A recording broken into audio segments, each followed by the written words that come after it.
I'd like to welcome you guys today to our important broadcast. Beautiful program we have for you guys today. You know, this is not like the regular kind of broadcast that we do, and you will find out very soon because with all this political talk that's going on and all manner of human beings, you know, it's like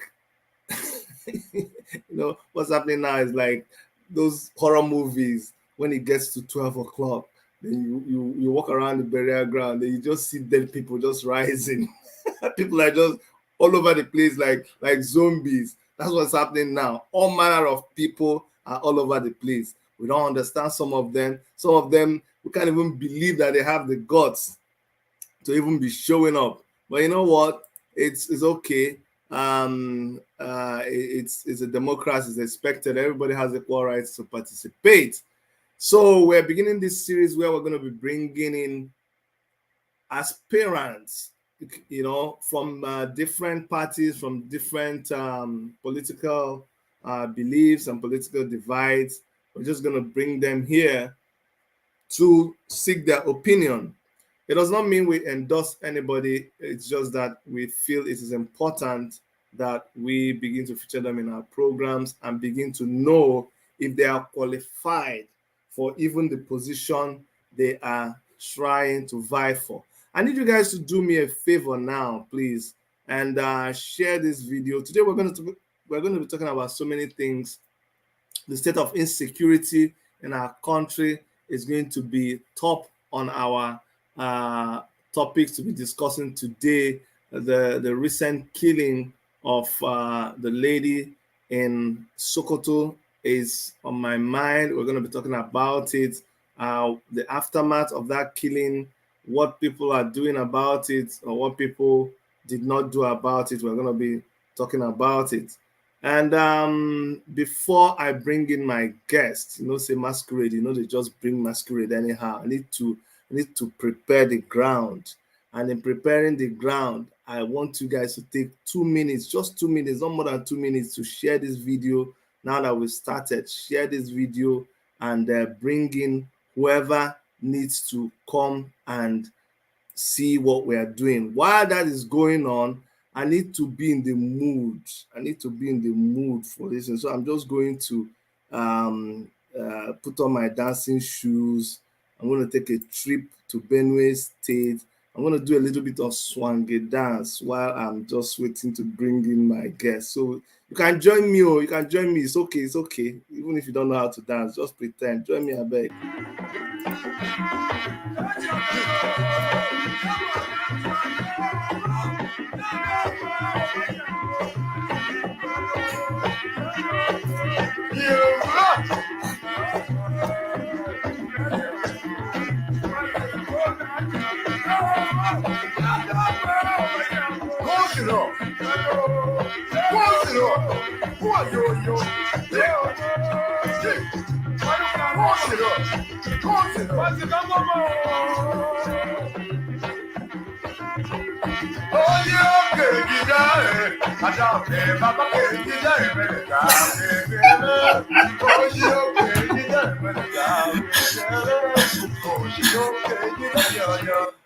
All right, that was me doing my swang dance. A lot of you are wondering, where did he learn all this? You come to realize that I'm a real hardcore Benue man. Don't. Yes, that's swang dance from Benue State, and today we have an aspirant to the Benue State government house in the person of Simon GUSAH. He is my special guest today. Simon, you're welcome. Thank you very much, Chidi. Good to be here. Open the veil, Vese. Yeah, I'm Suik Pishi. Open Nana. Kwa gachi. Msu yombashi in Canada pa. Yes, so Sugbi. Don't go beyond that. It's good to see you, Simon. Good to have you on the program today. Nice one. Can you hear me? Very well, very well. Okay, awesome. Simon, for a lot of people who don't know you, by the way, if today is your first time on our show, make sure that you subscribe, click the notification bell, and give us a thumbs up. I'm going to let you, by yourself, introduce yourself. Who is Simon GUSAH? Thanks, Chidi, and hello to all your viewers around the world. My name is Simon GUSAH. I come from Vandika local government in Benue State. My father was a TIV man. My mother was an English woman from Liverpool. They met in Liverpool when he was based there. My father was based there with the Nigerian National Shipping Line. And well, the rest, as they say, is history. I've spent most of my life in Nigeria, primary school, secondary school, right here in Boko, Benue State, university in Ahmadu Bello University, where I studied architecture. I then later in life sort of ventured into urban planning. I'm a strategic urban planner. I've lived a lot of my adult life after graduation outside of the country, in the UK initially with my wife, Bimbo, a medical doctor, a consultant, GP. But now we've been settled in Australia for the last 10 years, where she has been involved in medical practice. I continued doing my consultancy work, mostly with international development agencies based out of the UK and some US funded programs. And so that's the experience I bring, that even though I've been living abroad all these years, I've never lost touch with my roots, never lost touch with development projects right there in my village. My family and I, we've been funding education projects. We've been funding various initiatives in our village. So we're very close to the problems, very proximate to the problems and the challenges of poverty, of the people in Benue State. So that's in a nutshell is who I am and where I'm coming from, and that is the basis upon which I have become interested, because I'm a development actor. Very often when you do development projects for DFID, USAID, all those international agencies, we always get to a problem. We have a beautiful program, well designed, very detailed design, consultants from all over the world. And then when it comes time for implementation, they say, well, the reason the implementation didn't go well was due to lack of political will. And I kept hearing this in like a recurring decimal, lack of political will.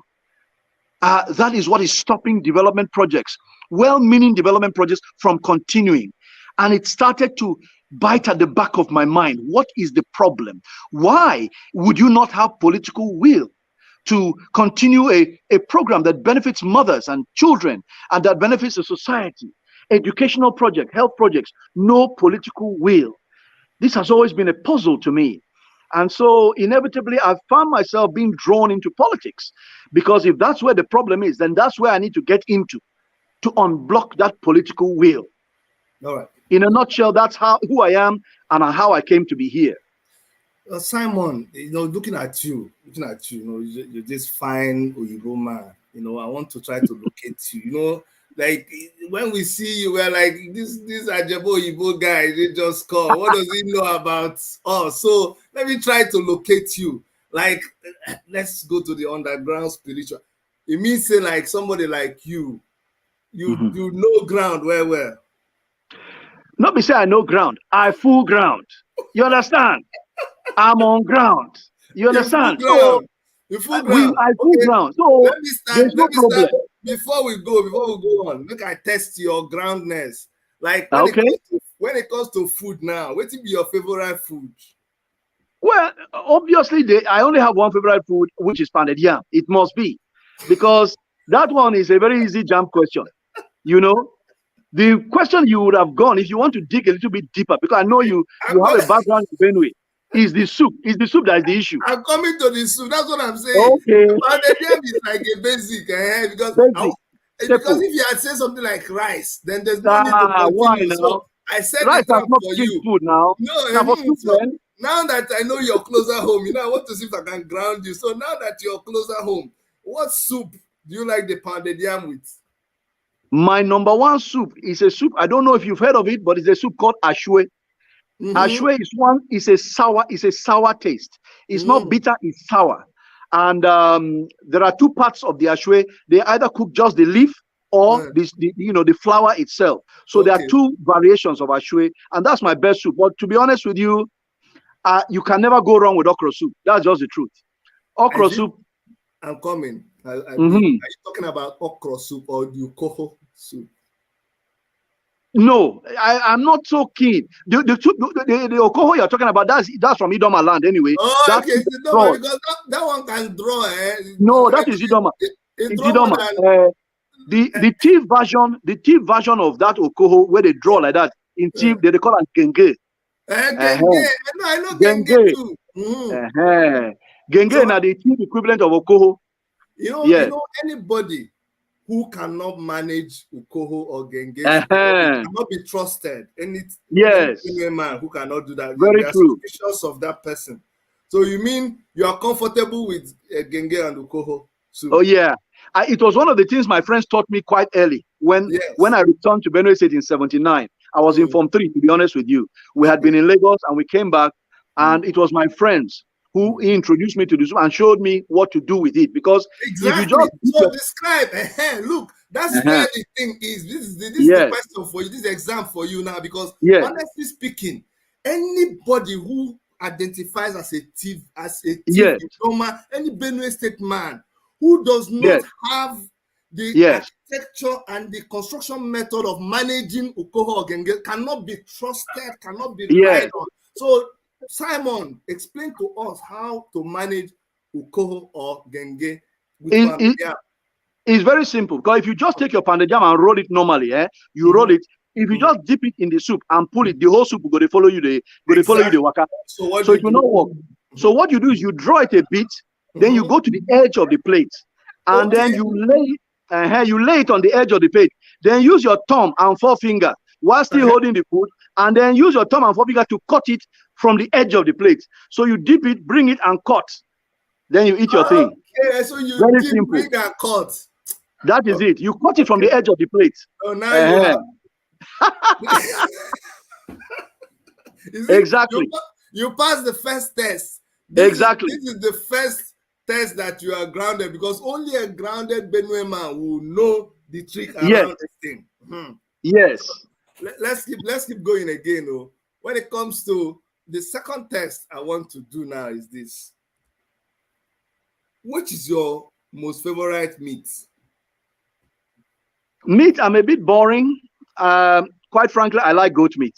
I know people talk about all sorts of bush meat, nyam toho, and all of that, but look, I'll eat it. It's expensive and it's good, but that smelly teeth goat, that smelly with short leg, you can't beat it. That smell, beef. That he goat. Beef, that he goat beef. Very smelly. That is very smelly. When you eat the meat has aroma. Yes, that's just the standard. That's the standard, my brother. Have you eaten rat before? Oh yes, of course. I will confess, it's not my favorite. No, I've eaten it, but it's not my favorite. I won't lie. Now I'm sold. If you are, I said, but if you have eaten rat and you own up to it, yes. And rat is very easy to eat because it's small. They cook it with the bones. So as you're eating it, you're crushing the bones. So it's like crunchy. You know that thing you people call crunchy? That crunchy bar that children eat. Crunch. So rat is our form of crunchy.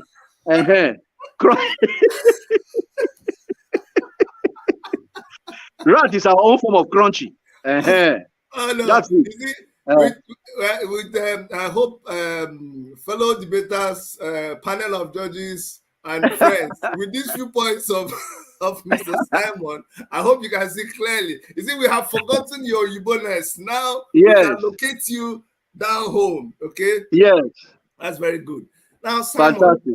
Let's get a little bit serious here. I know you very well. I've seen you in projects. I know how passionate you are. But I'd like to know I know there are plenty, you may not even remember them. You've been involved in so many things, but help me mention some of the projects you've been involved in. I know you've acted on advisory capacities to so many governments. Some of them you may not be at liberty to mention, but just help us. I'm getting to somewhere with it. What projects can you identify as having been involved in Nigeria? Well, I'll just, as you said, I'll be very selective here. You and I met on a particularly ambitious project in Rivers State in 2009. That time, Governor Amechi, as he was then, now Transport Minister, Presidential Aspirant, Amechi, he was governor at that time. And, it was initially 105 health centers. It was a huge project. It was massive at that time. And it was very ambitious because even the design that they came up with for that health center, you would know that this can only happen in an oil producing state. Sure. The billions of naira that were involved. And these health centers were built to an amazing standard, very high quality building and equipping.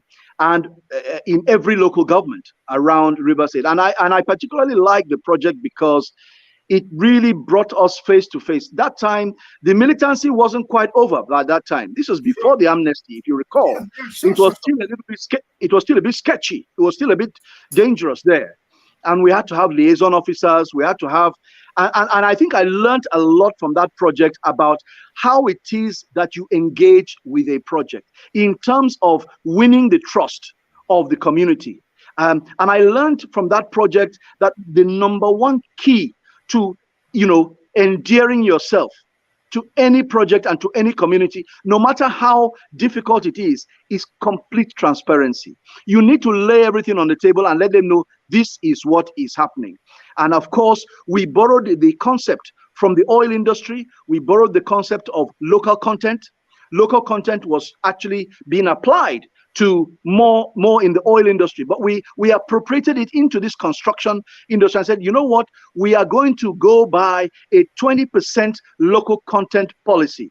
That means 20% of the gross value of that project must go back directly to local contractors and local suppliers. And we found that because that there was sometimes a little bit of mismatch in terms of technical capacity, that the easiest thing to do was to make sure that when it came to local supplies, this goes local.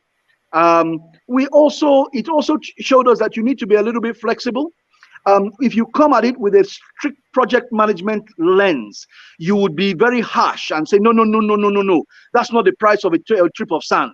I can't accept this. But when you are going at something through a local when you're looking at your project through a local content lens, you need to be a little bit flexible. You need to be a little bit, say, it's okay. I understand that this is not being run by strict project management principles, but that there are a couple of interested parties along the line. Let me cut you here, Simon. You know why? And interestingly, you mentioned this project among so many projects that I know you've been involved with. But this is one project, because let me tell you, because you may not have seen what I'm going to say here. I came down from Canada, and you were the boss for the project. Thanks to Alex for giving me the opportunity to come and join you guys. But I came, and you were the boss on site. You were the one managing the whole project. And I came in with all these fantastic ideas from Canada. And I remember, just because you talked about, bringing the sand and insisting that it has to be a certain weight, I was telling you, we need to have a way bridge. It has to be a way bridge so that when anybody comes, we put the truck on the way bridge and make. I said, GD, cool down. Yeah. Look, this thing, yes, there are the standards. But it was and I must say here, I must commend you. It was your ability to think outside the box that you were able to take us to places where the militants were in charge. We never feared them. You went to all of these places, you engaged with them. I remember those times when we buy goats and drink and go and meet a chief. Even though you knew that this person didn't even have any power in the project, but you just had to go and meet with them and have this trust. We roofed their markets.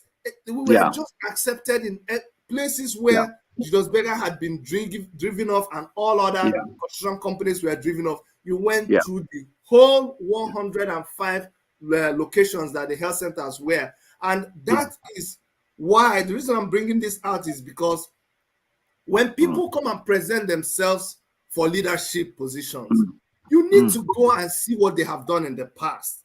And they were not talking about just going by the books. How were you able to come? We went to places where people were kidnapped. People were still being kidnapped that time. But you went to those places. We went, and when it was time to build health centers across the water, we came up with methods where we had to go to China and get prefabricated things.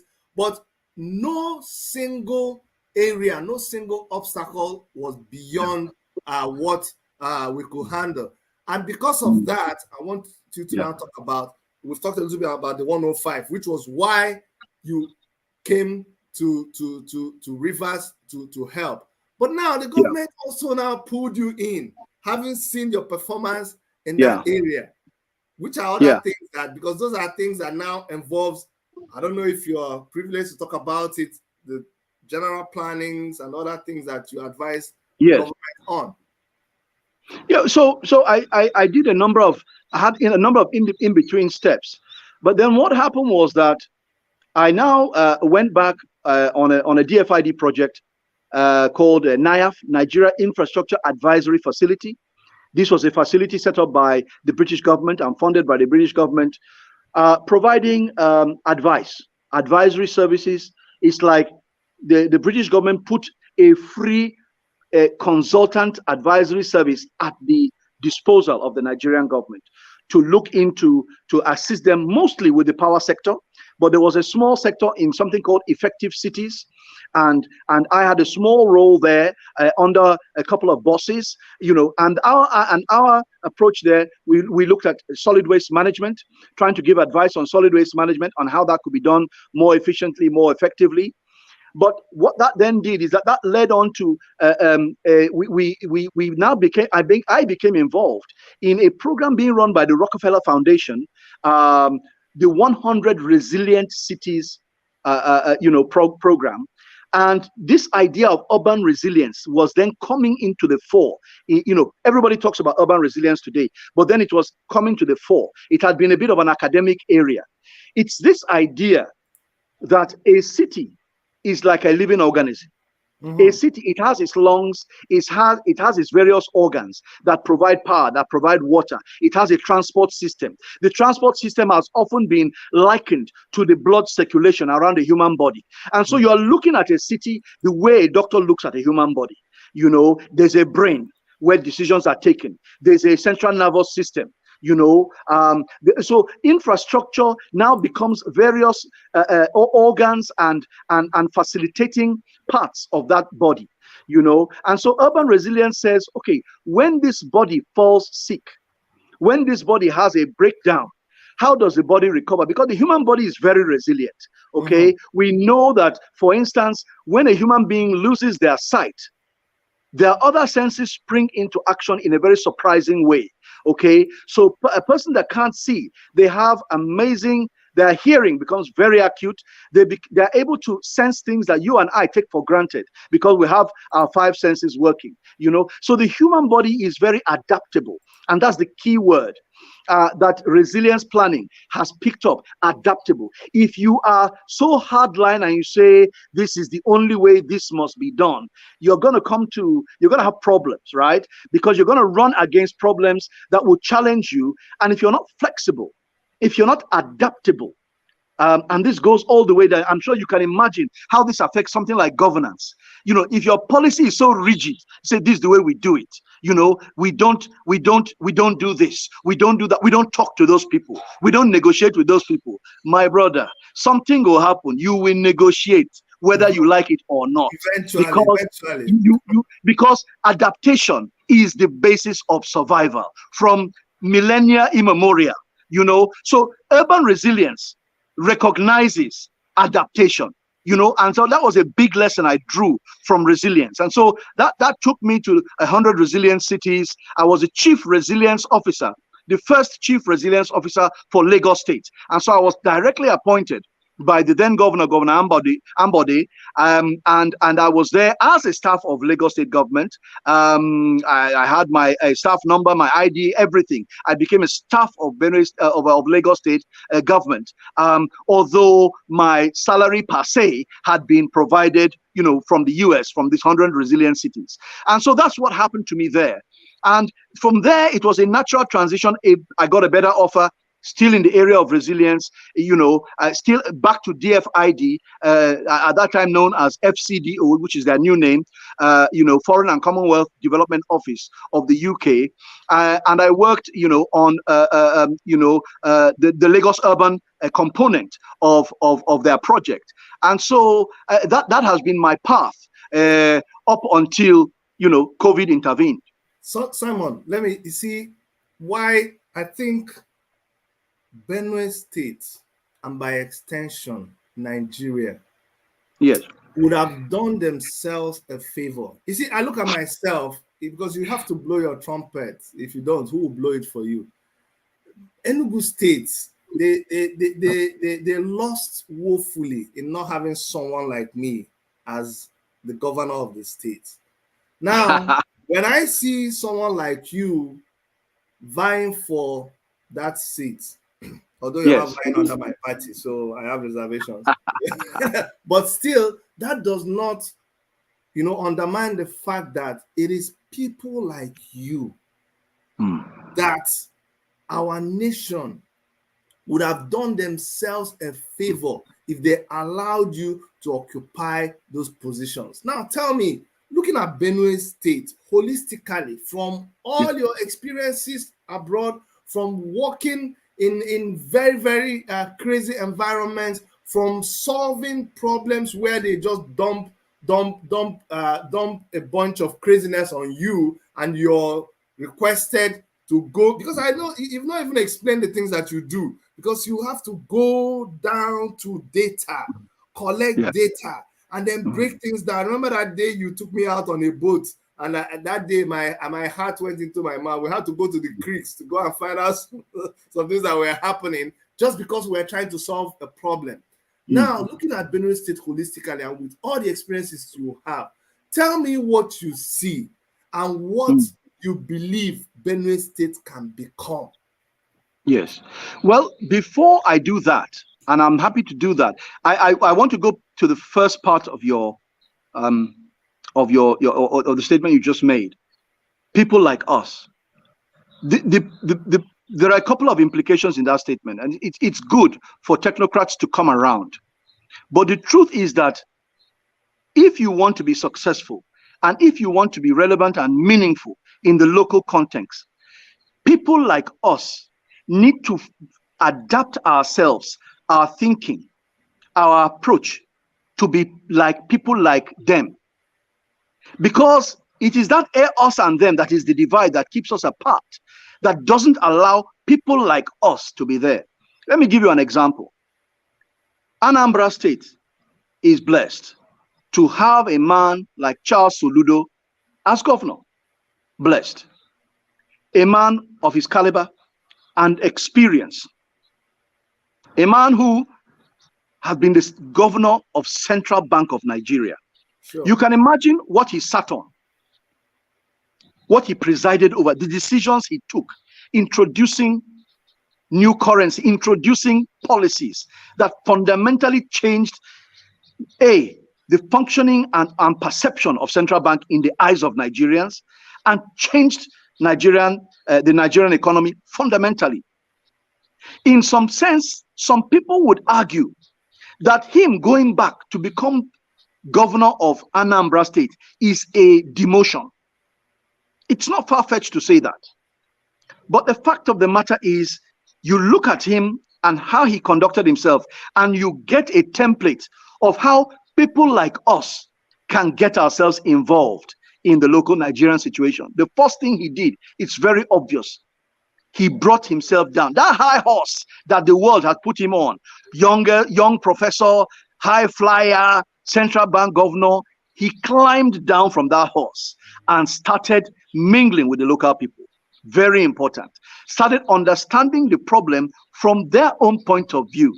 I mean, we saw the drama after his swearing in. We saw the drama between the outgoing governor's wife and, Bianca Ono. And people have said that the outgoing governor's wife could talk to anybody like that, anybody. So she was even talking like that at the new governor's inauguration. Imagine when she was full-blooded first lady. I know. You can imagine what people took. But Charles Soludo swallowed it. He swallowed, he took it. He just kept his head down and focused on the game in front of him and the objective. And so for me, he is a big inspiration, because APGA, is a one-party state basically right now. But Charles Soludo has done it, and if Charles Soludo can do it, I think people like us, people from a more technical background who expect certain standards, who expect certain things to be done in a certain way, I think we have a template right there that we can look at.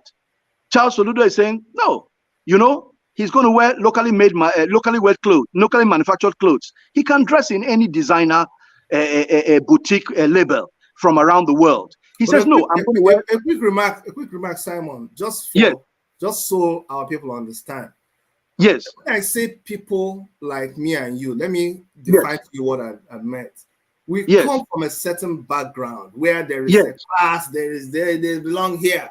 And there is these people who are the local people who grew from the local, they know the local politicians. Some of them were carrying bag for one person. It's not about education, and they came to become occupy a position of leadership. And now what you and I did was we left this position exactly what you say Soludo did. We came to the middle. We went down. I went down to Enugu now. I campaigned. That's what I'm trying to say. We came down to the grassroots, campaign, did everything that was supposed to be done. I remember when we were on campaign, and one of my guys was campaign manager was doing a video of the whole campaign, and then when he turned it towards me, he found out that I was eating gala, and he removed the video. He said, "Oga," I said, "Why are you taking the video?" He said, "Oga, but it's somehow that you'll be eating gala." I said, "Show me eating. Is it not gala that everybody's eating?" So just so that I am not misunderstood, I mean, people who have actually come down from that high horse, gone down to the grassroots to mingle and understand how it is done and offer themselves to be elected, and yet we are not actually understood or elected for some reason. But continue with. Well, so the point is, you have to. There's a way the game is played, okay. But you have to set your own standards.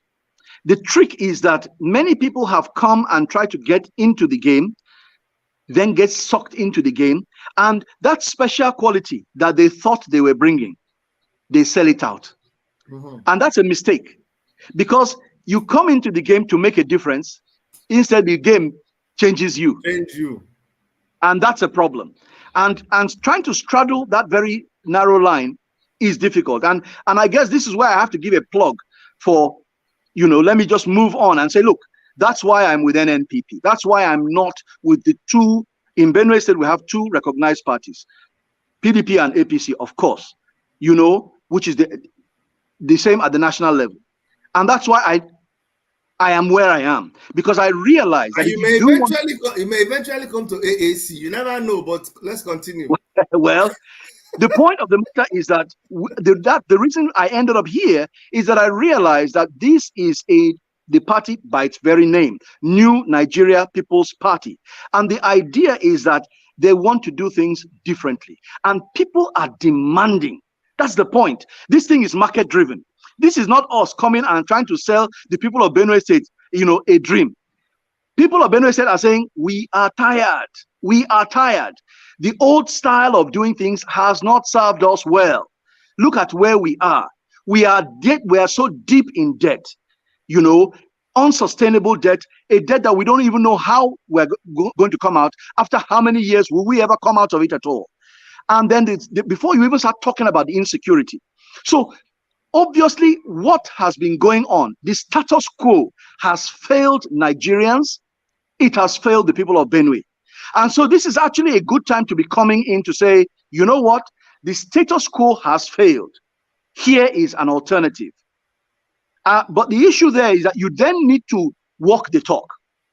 Because if you come in as the alternative and people discover that you are fake, that actually you are just playing the same old game, the same old money politics, they will realize you're just a fake.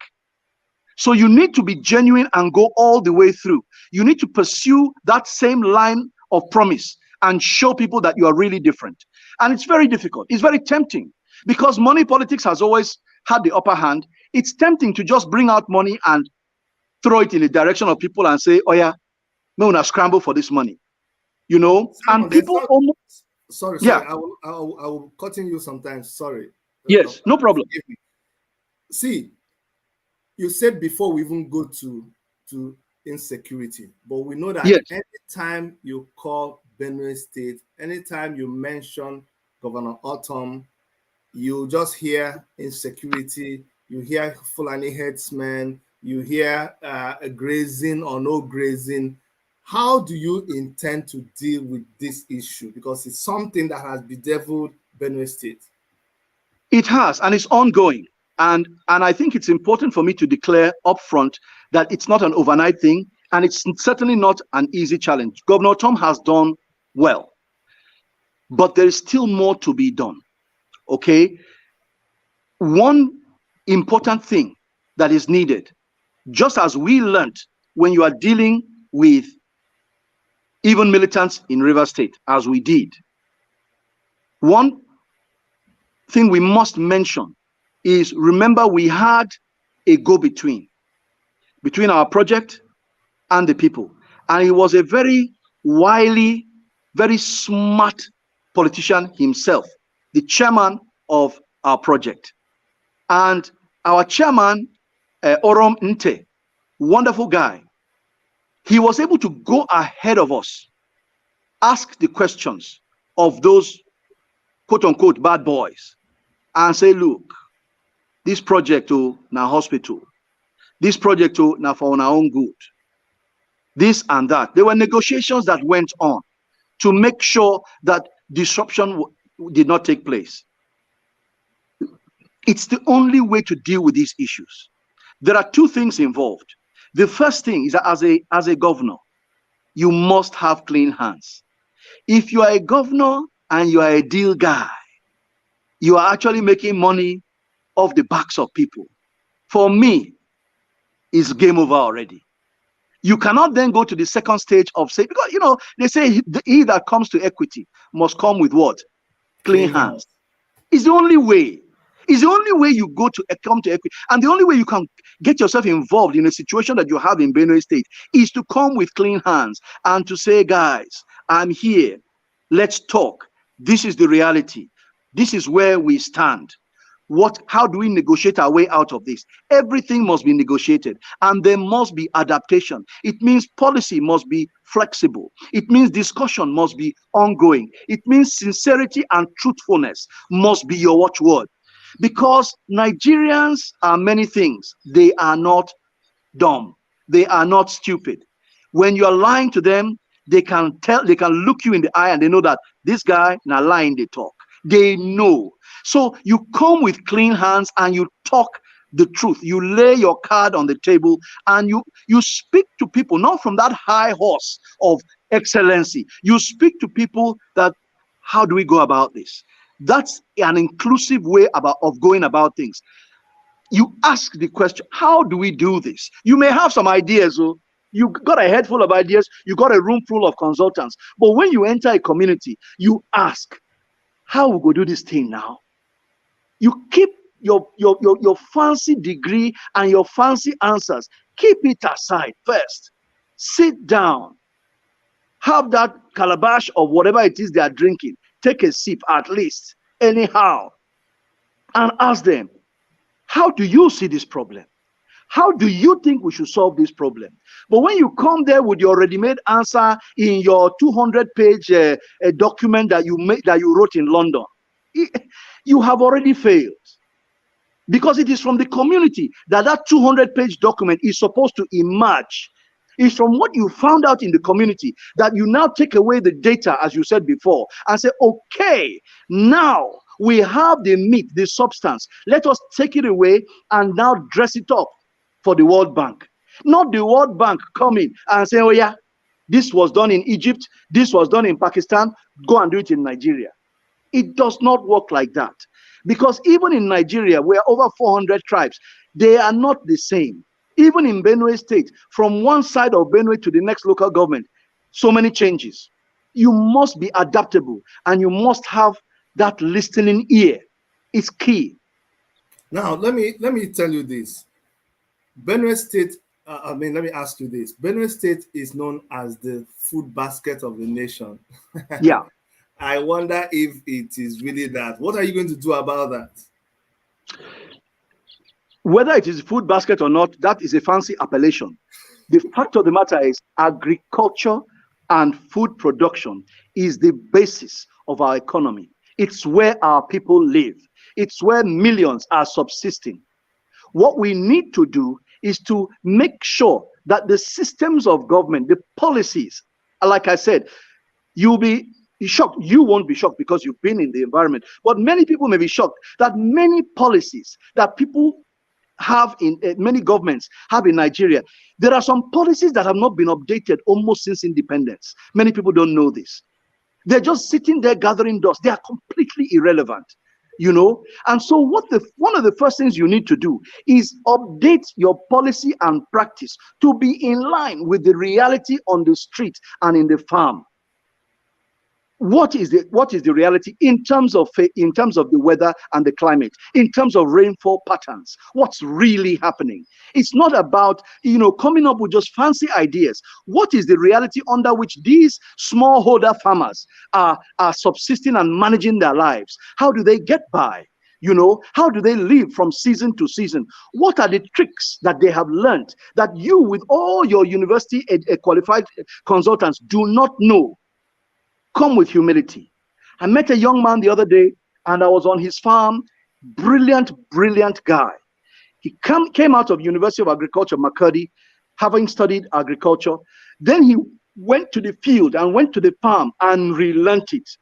And he's in a position now where he has brought in, dry season irrigation, sunk boreholes, come up with little techniques to the point whereby even his teachers from the university are coming to him now for tutorial. Talking about this, and I'm seeing you thinking about going to infuse the local knowledge and Yes. what is present right now, and make sure that they are in sync with each other Yes. to produce the best result. I Yes. remember when I was in Boko after my youth service, and I went into tomato business. Now I Right. discovered that the people who were supposed to know, the intellectuals, they did not even Yes. understand the Yes. system by which that tomato that came down to the east, because I was asking somebody in a Wete market how Yes. it was in it. They didn't even understand the system, but I had to go into the village. After one noon, we went inside the village.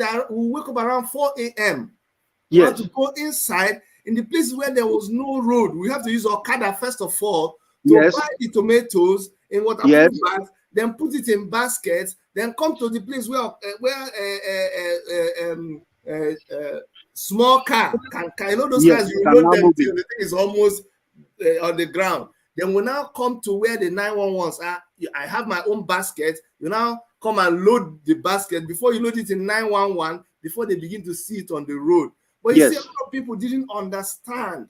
And it Yes. was being part of that made me understand that if they had a developed system, because those real producers, they didn't even have road to bring Yes. these things out.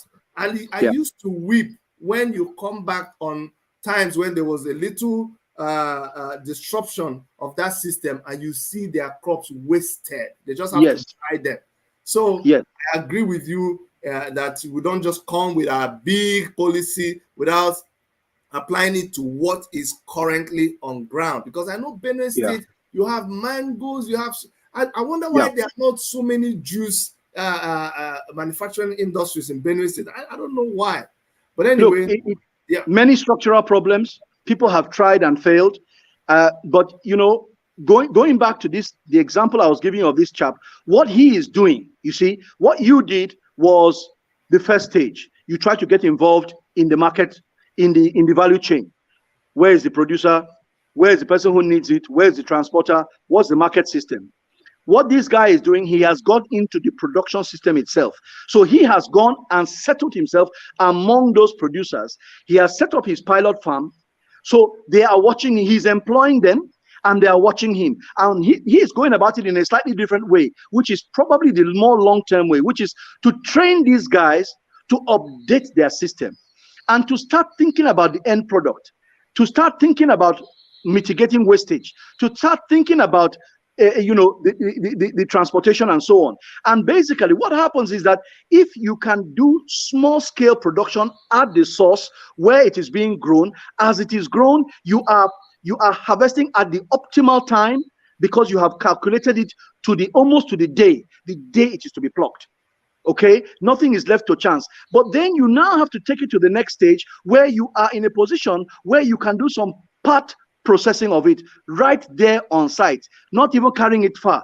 This is what we need to do in Benue. We cannot be sending raw produce across the country. We are the losers, and a lot of the produce gets spoiled on the way. You know, so we need to bring people here, and we need to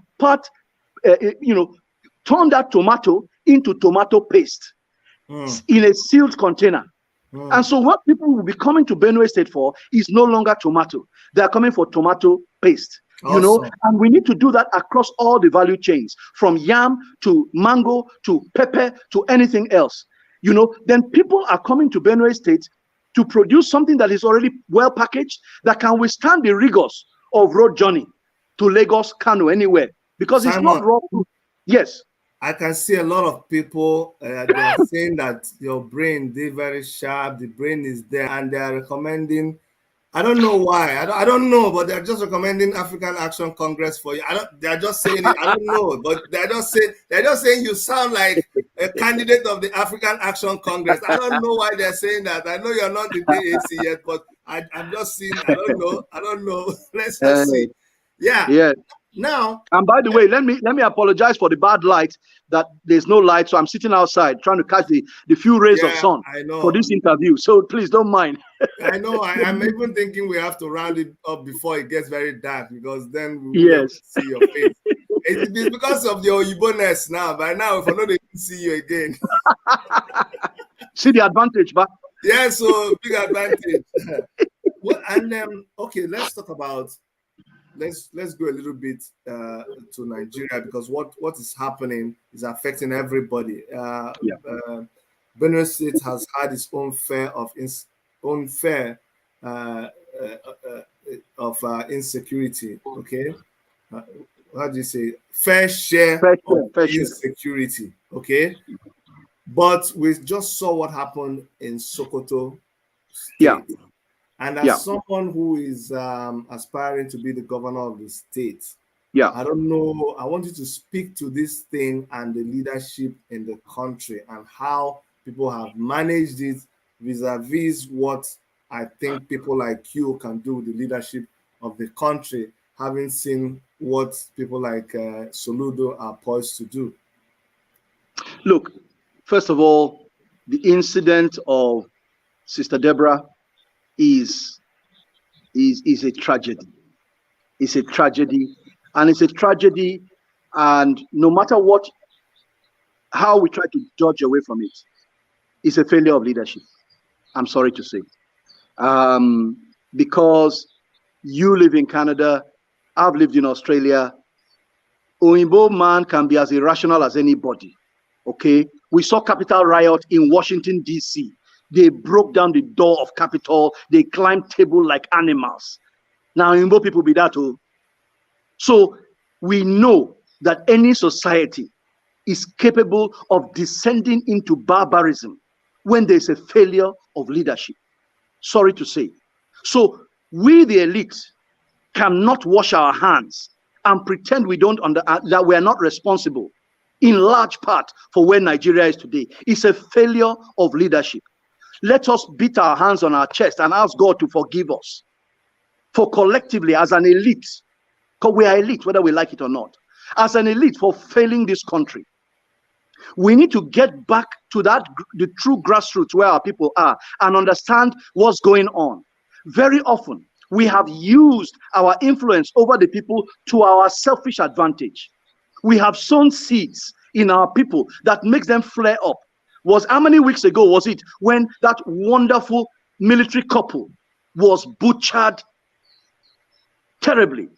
It's a failure of leadership, one way or the other. I'm not saying which particular leader. I'm not saying the governor failed or the president. No, I'm saying it's a failure of leadership, small L leadership, and we must all share the blame. Because if the people who are disadvantaged, who do not live in the privilege in which we live, have lost hope and start spiraling out of control, we must take ownership for that. How did this happen? How did we let this happen? And so we need to become apostles of hope. Nigeria, hope is draining out of Nigeria fast. Many people have given up on this country already.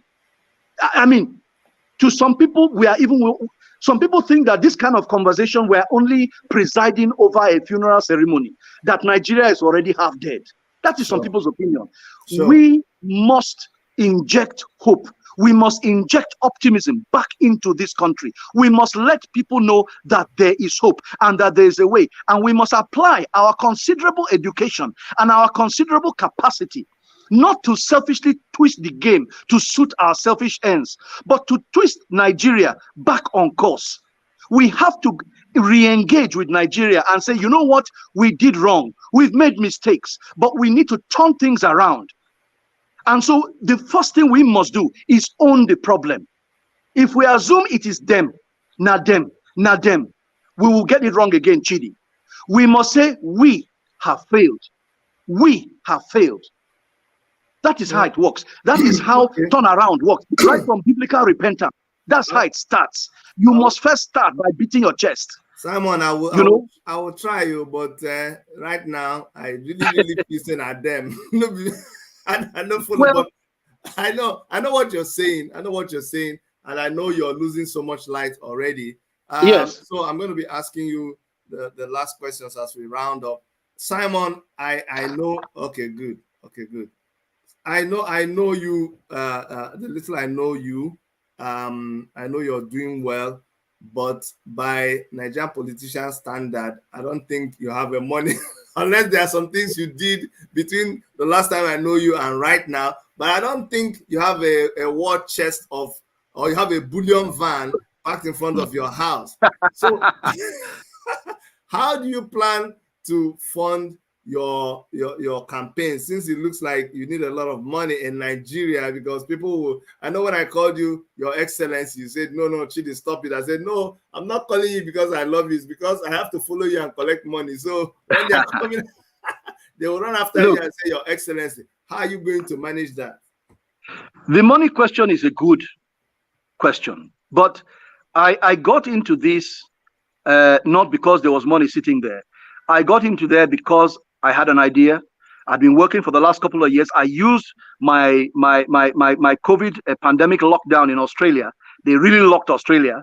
I used it with a group of friends. We were online and we developed what we call the Future Benue Development Plan. And so I came into the process with something solid. I didn't just come into the process with an ego. Many people get themselves into politics because of ego. I want to be this. I want to be that. Me like this. If you come into with that attitude, for me, that would not have been an option for me. That kind of starting point. So I came into this with a concept, with an idea. And what I then did is that I started tapping into my network of people that I've worked for, worked with, known, respected, and loved over the years, and say, listen, I'm giving this thing a shot. Show them my Future Benue Development Plan, and started, my fundraising. And that's how I've been going, step by step. First thing, buy a ticket. Done. Next thing, keep the process going. Done. Gather a small team. Done. Look for 11 million naira to buy your form. Done. Continue like that.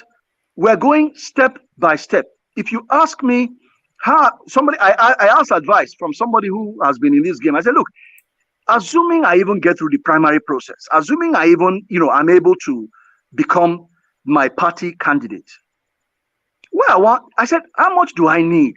This governorship, realistically, this guy is deep into this thing. He knows what he's talking about. In my mind, I had a figure at the back of my head. I was saying, go be like 1 billion, like that. Go be like 1 billion. The guy just looked me in the eye and said, minimum, if you are too economical, if you are too lean, if you do apply all the lean project management principles in this world, just get ready with 2 billion. I looked the man like this. I said, hey. Now, as I'm sitting here, it's good to laugh. As I'm sitting here, I know now. Where the 2 billion is coming from, I do not know. I do not know where it's coming from. Been there, done that. So, my brother, we are just doing this thing one step at a time, trying to pursue a strategy, seeking the will of the people, seeking to win confidence. That's why I'm doing this program with you. Not because I like answering difficult questions, but because I think, okay, one more opportunity, one more window on my campaign, one way or the other. Something Googleable, something out there on YouTube. Why not? Let me do this talk. Let people have a touch and a taste. Who knows? Who knows how many Canadian dollars are going to come my way? American dollar, German Deutschmark, because of this program. It's all good. So we are out there, Chidi, doing a lot of talking. We will talk our way into that 2 billion. Now, mouth will go gather that 2 billion. Otherwise, I can't tell you how I'm gonna do it. I know it's okay. I've been in Benue State, and one sad sight. I don't know what became of it later.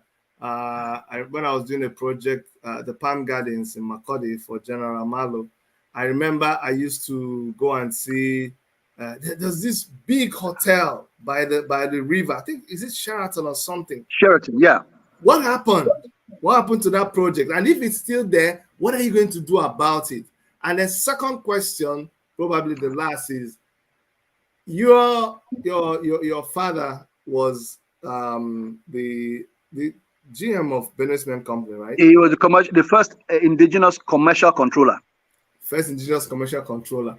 And Benue Cement Company, when I was in Boko, was just, I don't know why, I turned my eyes, and by the time I looked again, Benue Cement was gone.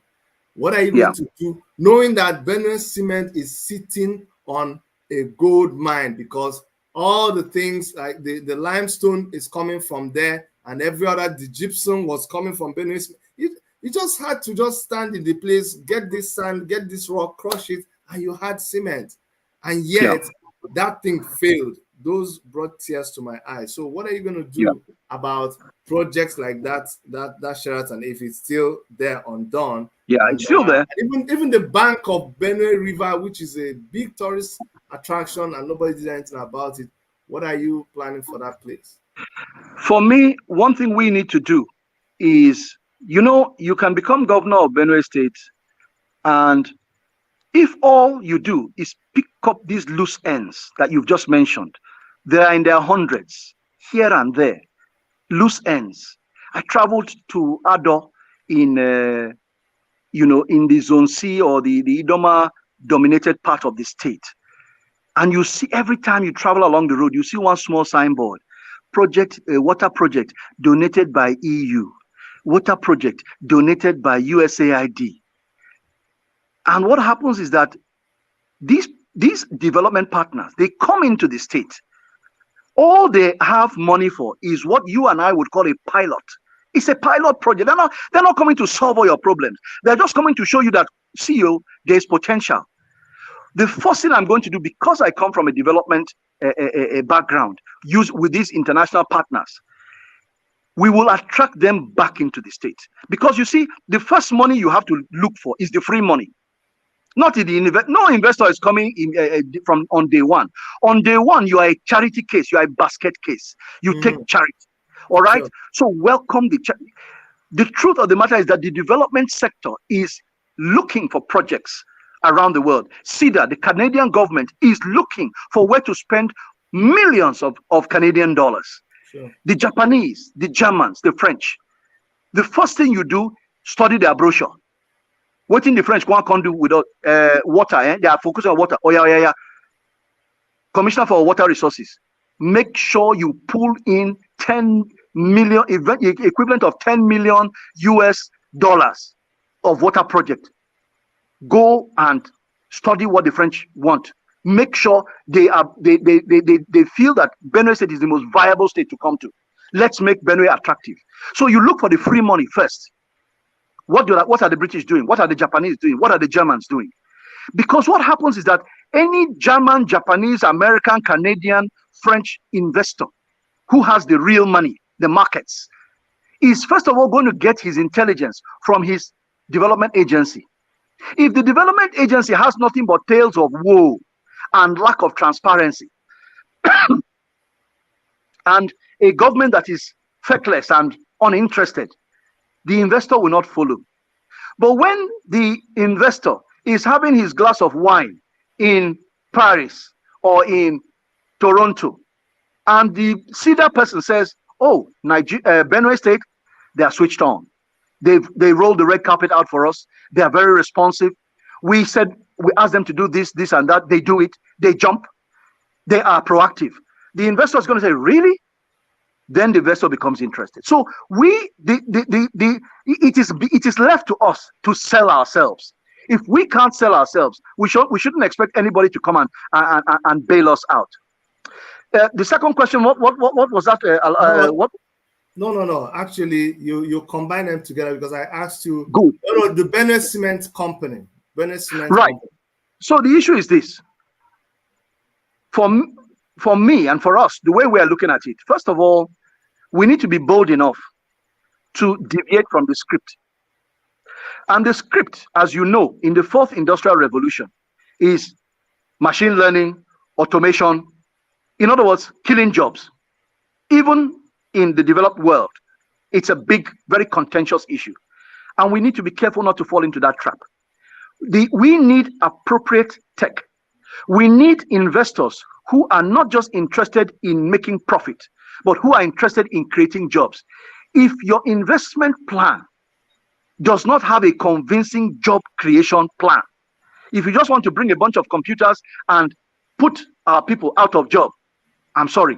You may be the most efficient, you may be the most effective, you may be the most profitable. Profit is not what we're going to eat. You're taking your profit back with you. What we want to know is, how many jobs are you creating? How are you stimulating downstream in terms of our education sector, in terms of our our value add with our own people.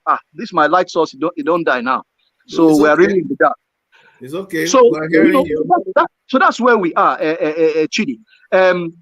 We for me, it's not just about making profit. You got to create jobs. You got to create. If you can't convince me with your job creation plan, I don't want to know how profitable you think your business is, your investment is going to be. It's all about jobs. We must create jobs because jobs give people sense of purpose. They give our young people sense of hope that there is a tomorrow. If we can't create jobs, we've got a big problem. Finally, I know there's a general power problem in Nigeria, but Yes. focus on Benue State. What have you found that Benue State has with which you can generate local electricity to drive development in Benue State if you became the governor? And that will be our last question. The obvious question that is available everywhere is solar, but solar is expensive. So we have to find ways to make solar affordable. But the truth of the matter is, in the interim, we are stuck with the trusty generator. And we need to have a concrete plan of how to transition from generators onto a cleaner source of power. In the meanwhile, we continue on our knees in prayer that the power sector at some point will start making sense.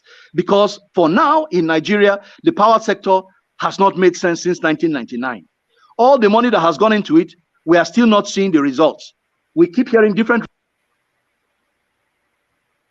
Oh, I seem to have lost even the network. This is a clear example of what we're dealing with, and it's understandable. This one is not just like sometimes people complain about issues. These are the things that people like Simon has seen, and he has discovered that it is only by getting involved that we can begin to have these changes happen. It's unfortunate that this happened, but this is a practical example of what we're dealing with in Nigeria. Can you imagine, right in the middle of his interview, he could have been doing this with someone that is willing to sponsor him, and then maybe at the point where he is about to give the most important details, this happens. But this is a direct reflection. This is a direct example of what happens in Nigeria. This is what we are dealing with. This is what we are fighting. And then which other way to come to the end of this interview than how it ended? These are the kind of solutions that you need people like Simon to come and help. Simon, of course, is contesting under NNPP. NNPP. Okay, awesome. Okay, sorry, we have your audio back. I thought your audio was gone. So Simon is contesting under NNPP, which stands for the New Nigerian People's Party. People's Party. Okay, good. Like I told you, we're going to be bringing a lot of other people from other places, and I have preached African Action Congress, my party, to him, but until he decides to change his mind, we wish him success in his party. I can say without any iota of doubt that Simon is the kind of people that we need. I mean, just look at this.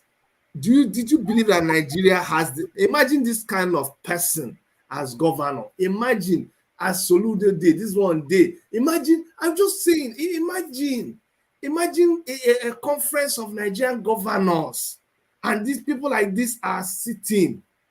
What do you think will happen? And Simon, I didn't ask you this question. Question.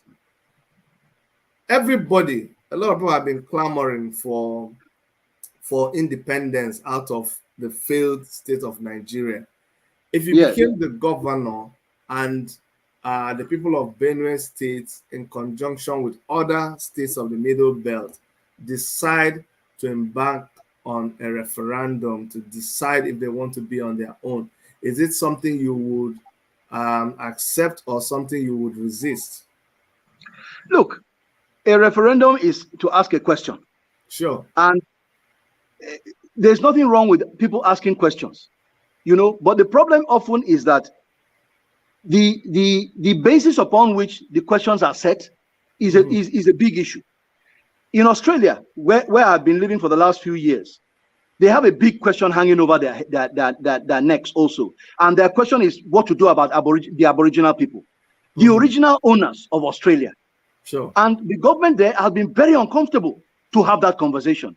In the UK, there has been the issue of the independence of UK and the breaking up of the United Kingdom. Again, very difficult questions. And no government in power welcomes something that would break their country. Okay? Nobody welcomes that. But what I would do, my approach is to say, the referendum and a suggestion to break Nigeria is a solution. I want to take another look at the problem. I would want to say, why does this person even want to break Nigeria? Can I fix that thing that is making this person so frustrated, so angry, so annoyed that they want out?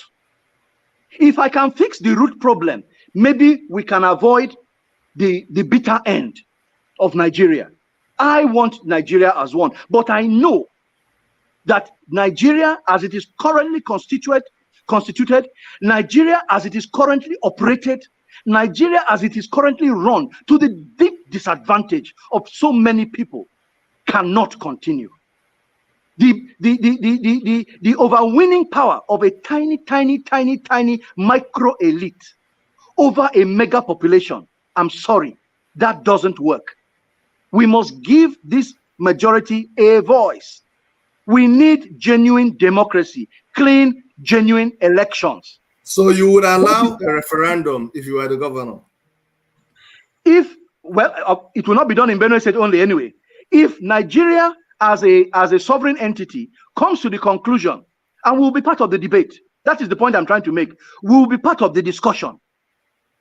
If a referendum, you will allow a referendum because it will be the people. I will be part of a discussion about a referendum. I don't know whether I will allow the referendum because you see, the point is that you go to a doctor and you tell the doctor, just give me something to treat this headache. The doctor will say, calm down, sit down.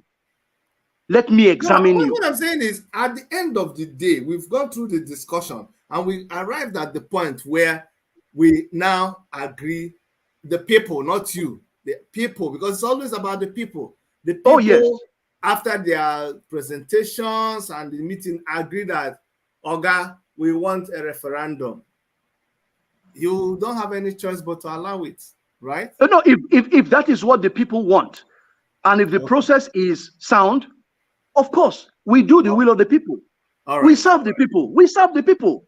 All right. Thank you so much, Simon. I guess this darkness is a clear reminder to you. You will always remember. It's a parable. The darkness is a parable. It's a very big parable. So on that note, I want to thank you for coming on the show, and I want to applaud your decision to try to be part of the solution to the problems of your state, Benue State. We wish you good luck. And also, I didn't ask you about your family, but I know you have a lovely family. They're all good. They're beautiful. Good. Thank you.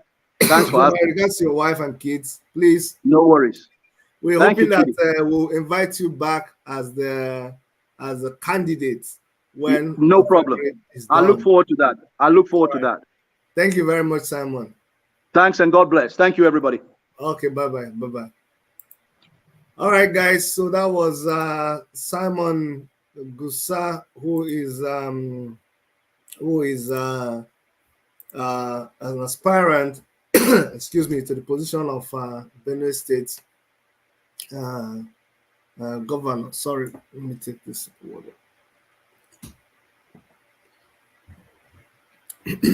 Well-spoken, an intellectual person, a very sound person, a developmental professional.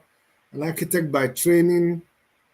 You see, you see the way he's talking and the way he's behaving. That's why you see me behaving that way too. Because architects do it in style. All right.